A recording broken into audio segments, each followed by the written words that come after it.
Salut tout le monde, c'est Lithium. Alors aujourd'hui je vais vous faire une vidéo sur Guns of Boom. Quelles armes acheter pour pouvoir faire des kills et vous amuser en jouant à ce jeu. Alors nous allons commencer tout de suite. Alors je suis avec mon compte niveau 28. Donc ce n'est pas terrible. Alors on va passer aux armes. Alors je vais vous montrer les différents types d'armes. Si c'est maintenant que vous commencez le jeu. Alors il y a les fusils d'assaut, les fusils à pompe, les fusils sniper, les mitrailleuses, les pistolets et les couteaux. Et aussi il y a des armures. Alors il y a des armures pour la tête, pour le torse et pour les jambes. Alors nous allons commencer par les armures pour la tête.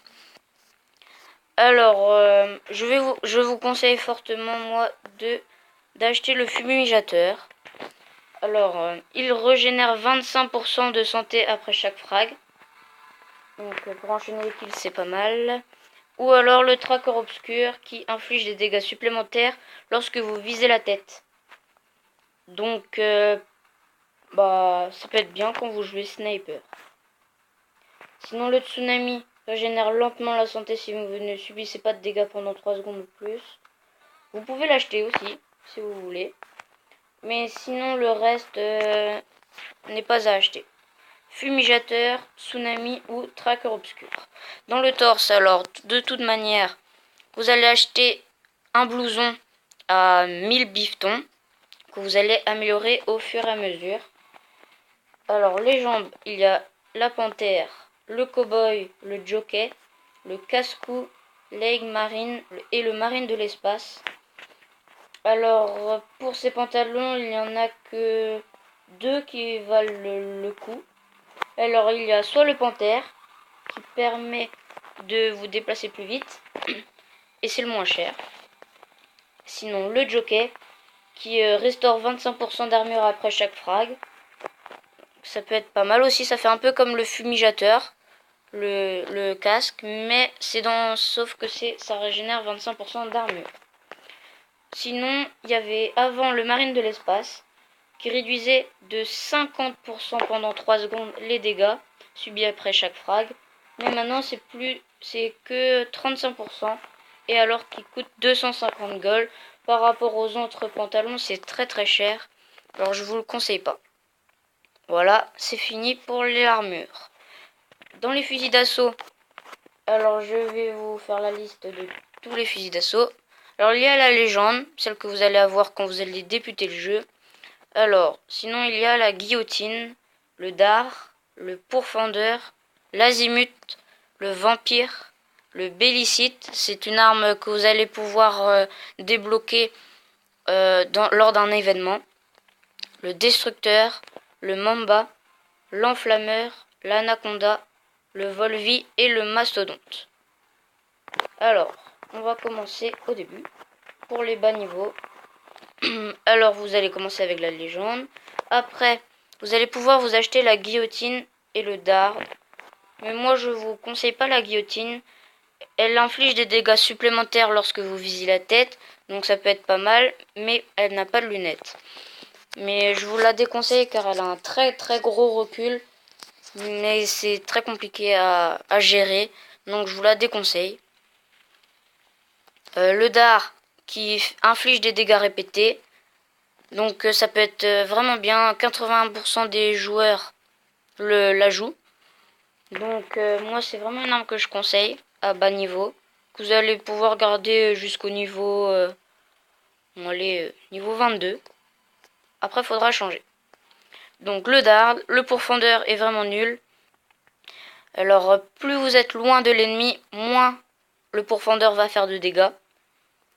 Et il tire plusieurs balles simultanément. Il va faire une rafale de 3. Et il va s'arrêter.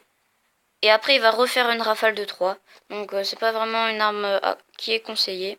L'azimut, comme le voyez, n'a pas de spécificité, mais c'est une arme qui tire très vite. Donc ça peut être vraiment bien. Le vampire, qui n'a pas de lunettes et régénère la santé. Alors je vous le déconseille car il fait des dégâts moyennement puissants, mais régénère vraiment pas beaucoup de santé. Donc si vous l'achetez juste pour la santé, franchement, il y a d'autres armes à acheter, je vais vous montrer tout à l'heure, qui régénèrent plus de santé.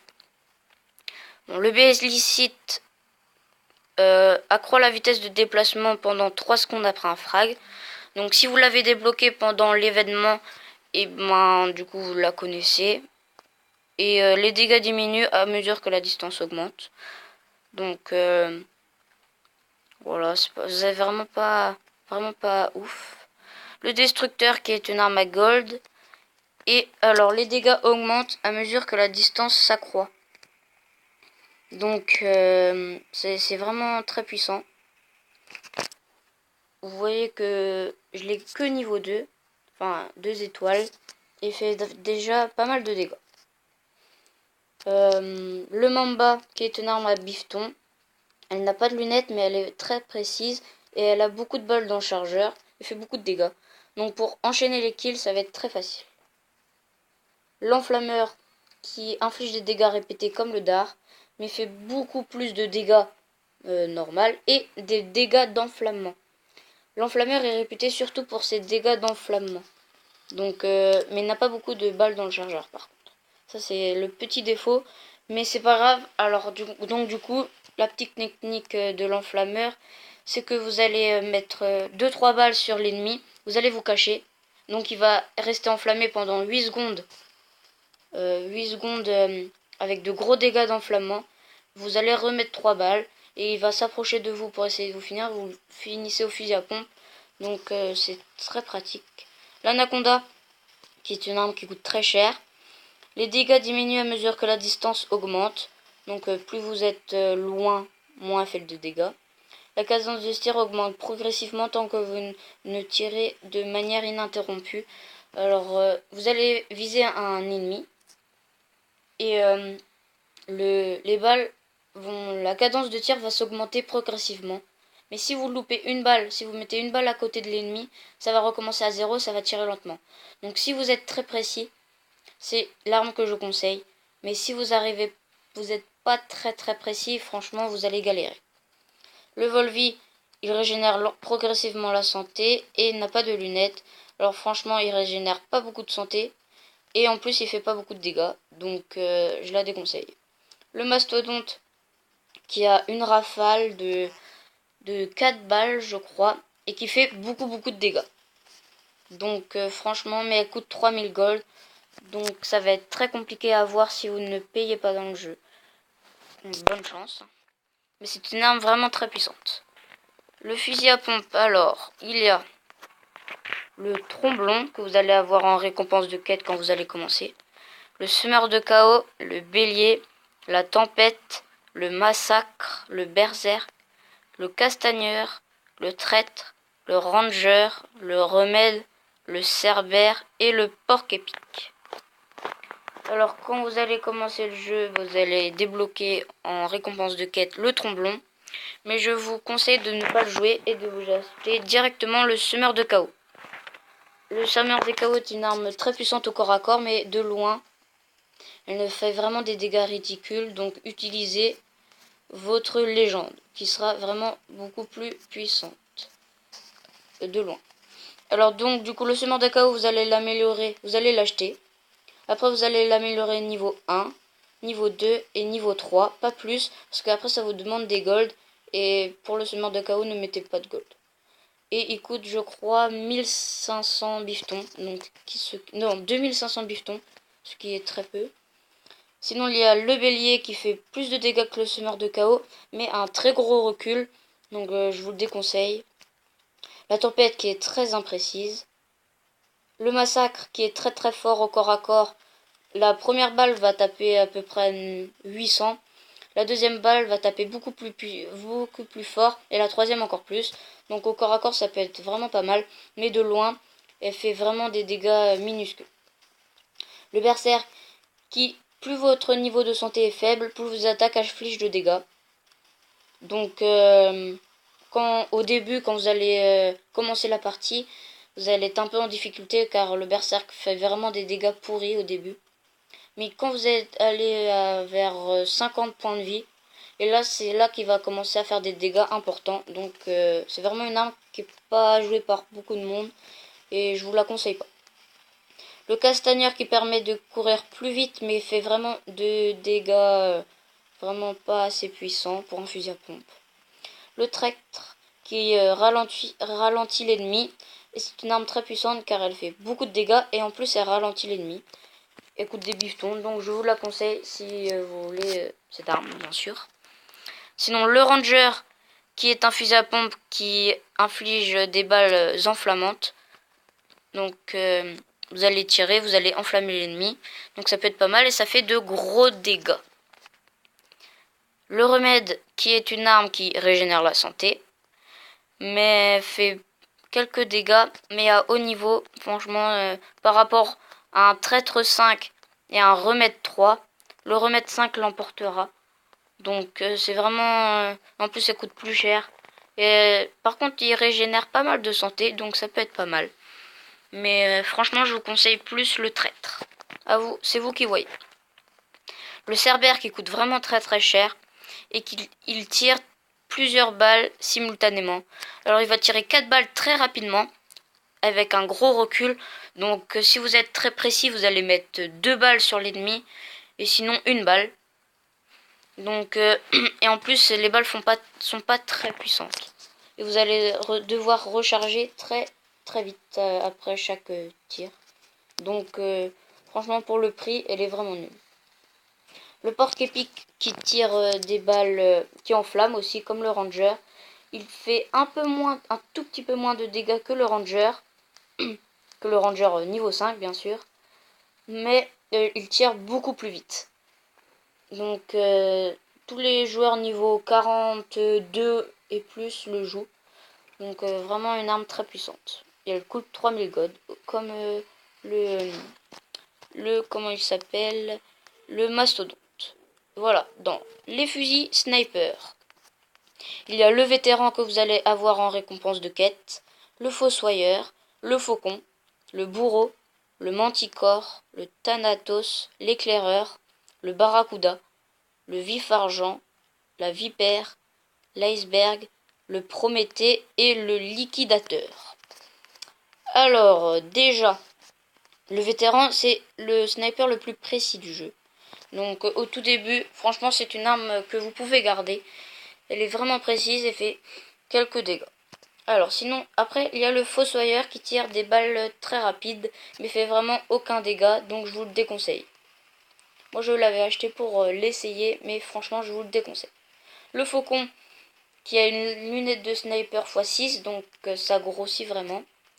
Et inflige des dégâts supplémentaires lorsque vous visez la tête. Donc comme c'est une lunette x6, pour viser la tête ça sera beaucoup plus facile. Et vous voyez qu'il fait que 524 de puissance. Mais quand vous y tirez dans la tête ça fait vraiment beaucoup plus. Alors du coup vous achetez le faucon combiné à le tracker obscur. Ça fait vraiment beaucoup de dégâts. Sinon après le faucon il y a le bourreau qui franchement fait pas mal de dégâts. Plus le niveau de santé de l'ennemi est faible, plus vos attaques infligent de dégâts. Donc c'est pas terrible, mais franchement, je vous conseille le bourreau et le faucon. Car en plus, le bourreau coûte plus cher. Le manticore est une arme très nulle. Le thanatos est une arme puissante qui tire exclusivement en mode sniper. Donc moi je trouve que c'est pas très bien traduit. Car ça veut dire qu'il va tirer une balle. Et vous allez devoir recharger directement après la balle. Donc c'est pas terrible. Mais comme il tue en une balle dans la tête, donc ça peut être vraiment bien. Mais à haut niveau, quand vous l'avez niveau 5 et que vos ennemis sont niveau 50, vous ne tuerez pas en une balle dans la tête. Donc c'est vraiment... à haut niveau, c'est un peu compliqué de la jouer. L'éclaireur qui est l'arme que je conseille. Elle augmente votre vitesse de déplacement. Donc sinon elle fait pas beaucoup de dégâts. Elle tire vite aussi, un peu moins vite que le Fossoyeur, mais elle tire assez vite. Et elle vous fait vraiment courir plus vite.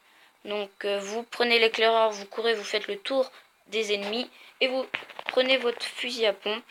Donc c'est vraiment très bien. Le Barracuda qui est une arme en récompense, non, que vous pouvez avoir lors des comment dire, des quêtes, enfin, voilà, des événements, voilà. Et lorsque vous allez tirer dans la tête, et ben vous allez recevoir une munition, une balle.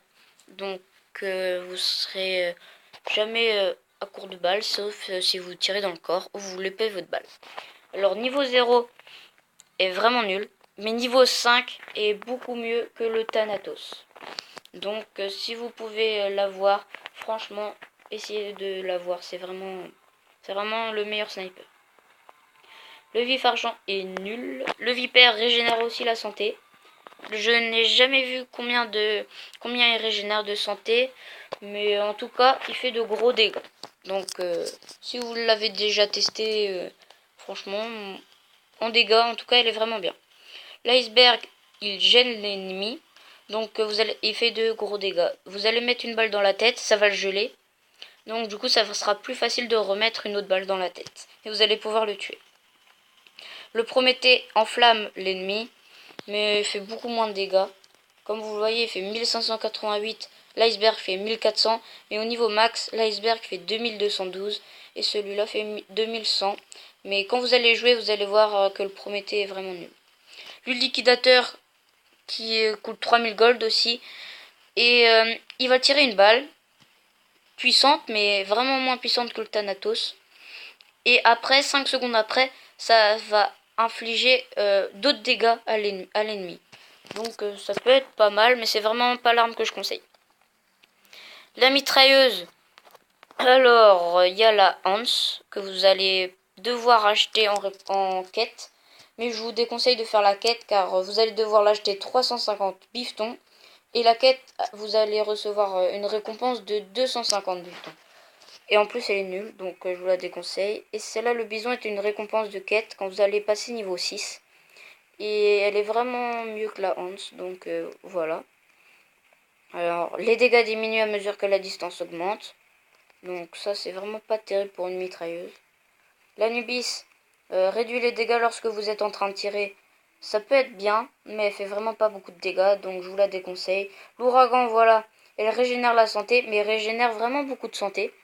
Et au niveau max, fait vraiment des dégâts très importants. Donc, et il ne coûte pas cher, donc je vous la conseille à bas niveau. L'Hydra, la cadence de tir augmente progressivement tant que vous ne tirez... Oh mince. Tant que vous ne tirez de manière ininterrompue. Donc ça peut être pas mal. Et aussi le réticule pour viser quand vous marchez. Et le réticule va rester petit, donc ça sera beaucoup plus précis. Alors que les autres mitrailleuses, quand vous allez courir, le réticule va s'agrossir, ça va se grossir. Donc du coup, vous allez mettre beaucoup plus de balles à côté. Donc l'Hydra est vraiment bien. L'Armageddon qui des fois inflige des dégâts supplémentaires. Mais franchement, ça fait pas souvent. Mais sinon, sans les dégâts supplémentaires, elle fait vraiment beaucoup de dégâts. Le Persuadeur est vraiment nul. Je l'ai testé, il est vraiment nul. La Fortune a une chance d'infliger des dégâts critiques. Mais la chance est vraiment très faible. Et en plus, elle fait pas beaucoup de dégâts. L'égalisateur, je ne l'ai jamais testé, mais inflige plus de dégâts aux ennemis dont le niveau de santé est élevé. Donc ça peut être bien. Et elle a l'air de faire beaucoup de dégâts. Oui, voilà. Donc ça peut être bien. Le Brutus qui est pour moi la meilleure mitrailleuse du jeu. Alors les dégâts infligés aux ennemis enflammés ou gelés sont supérieurs. Donc voilà, c'est bien. Et même sans qu'ils soient enflammés ou gelés, ça ferait vraiment beaucoup de dégâts. Donc si vous pouvez vous l'acheter, je vous la conseille. El Matador est une arme en... Oh, j'arrive jamais à retenir le nom. De Bon, c'est pas grave, je vais vous passer. Alors, du coup, tir à travers la cible. Donc, s'il y a trois ennemis en file indienne, vous allez pouvoir toucher les trois. Il fait vraiment beaucoup de dégâts, mais moi je trouve qu'elle est très imprécise. Donc je vous la déconseille. Le Jack Frost, qui est une arme à bifton, et elle gèle l'ennemi et fait de gros dégâts. Donc du coup ça peut être vraiment bien. Et le temps que l'ennemi vous voit, vous lui aurez vous lui aurez vidé la moitié de sa vie. Et le temps qu'il vienne vers vous, comme il sera gelé, et vous allez le tuer avant qu'il vienne vers vous, donc c'est vraiment bien. L'annihilateur est une arme vraiment nulle par rapport au prix qu'elle coûte. Elle coûte 3000 gold aussi, mais le Jack Frost est beaucoup mieux. Voilà. Alors les pistolets, je vais pas vous en parler parce que vous avez pas du tout, vous avez pas que ça à faire à acheter des pistolets. Vous allez peut-être jamais vous en servir, à part si vous avez rien à acheter. Ou alors les couteaux, c'est pareil. Il y en a qui aiment bien jouer couteau, mais franchement, la plupart des gens ne le jouent jamais. Donc, si vous voulez vous en acheter un, vous avez qu'à regarder les dégâts, puis voilà, vous allez choisir le mieux. Donc, voilà. Bon, c'est la fin de cette vidéo, et on se dit à la prochaine. Salut!